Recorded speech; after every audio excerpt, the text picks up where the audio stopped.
We are keeping the promises we made to the people of Iowa and the people all over our country.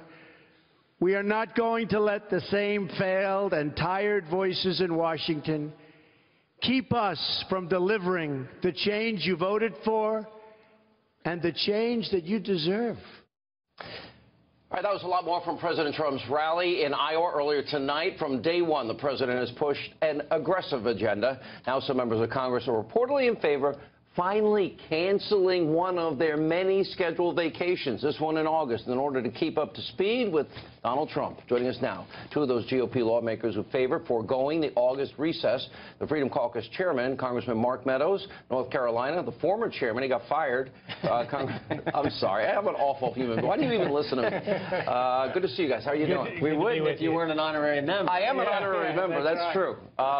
First thing, okay, we're not moving as fast as we want. It's 152 days. Right. And I interviewed Paul Ryan. He said everything was going to be done in 200 days. There's no way. Right.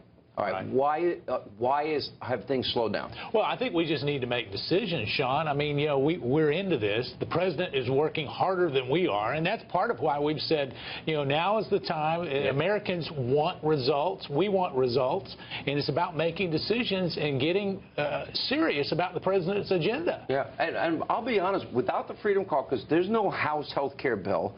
Now the Senate bill is released tomorrow, which I'm glad to hear. Yeah. Are you confident that it's going to be something that when you bring it into conference, it's going to be okay? We hope so, and we think so. You know, obviously, Senator Cruz, Senator Lee, some of the conservatives are working hard on it. But hopefully what comes out of there will be something that we can support. We plan to. We hope to. Yeah. Because this is something we told the American people we're going to get done, and we need to get it done. All right, one of the things you guys have been very outspoken, as I have been, about this entire investigative process. I call it mission investigative creep. And we start out with Trump-Russia collusion. That everybody, Democrats, all the former intelligence guys say that's not happening. Right. Okay, now we're going to obstruction, and now we're going to financial issues. It's crazy. Well, I mean, they're just trying to divert the attention from the thing that is most important to the American people, Sean. I mean, they could care less about Russia. They are real concerned about what happens to them on Main Street, about making sure that they can make their mortgage payments, you know, protect their job, all the things that the president campaigned on, building a border wall, which is critically important. We've got to get those things done, and this is a distraction that we can't afford to let happen. We think it's time to investigate the investigators. Remember what James Comey told us? Hold that down. Investigate the investigators. Well, think about this. It's true. There's so much... There was so much unethical behavior here. James Comey misled the American people twice. First, he did. The first one was at the direction of then Attorney General Loretta Lynch when she instructed him to call it a matter, not an investigation. Clinton was under investigation. She said, "Oh no, don't say that. Call it a matter." He goes, "Really?" But he did it. He did it willfully. He did it intentionally. This year, he furthers the perception that President Trump was under investigation when, in fact, he's not. So twice the Justice Department, the American Justice Department, misled the American people. They're not supposed to do that. Were they supposed to meet on the tarmac? Well, and Sarah Carter, who was just on the program, says that she had put the kibosh and told people on any possible indictment. So think about this. We passed a resolution in the House calling for a special counsel in the IRS investigation. Comey said no, even though Barbara Bosserman, the lead agent in the case, was a maxed-out contributor to Obama's re-election campaign.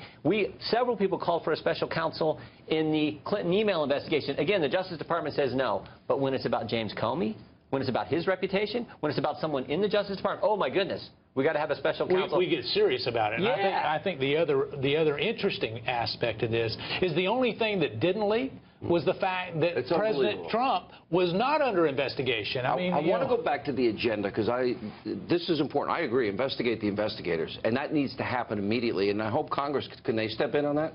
That's what it's time for hearings. All right. It's time for hearings on that issue.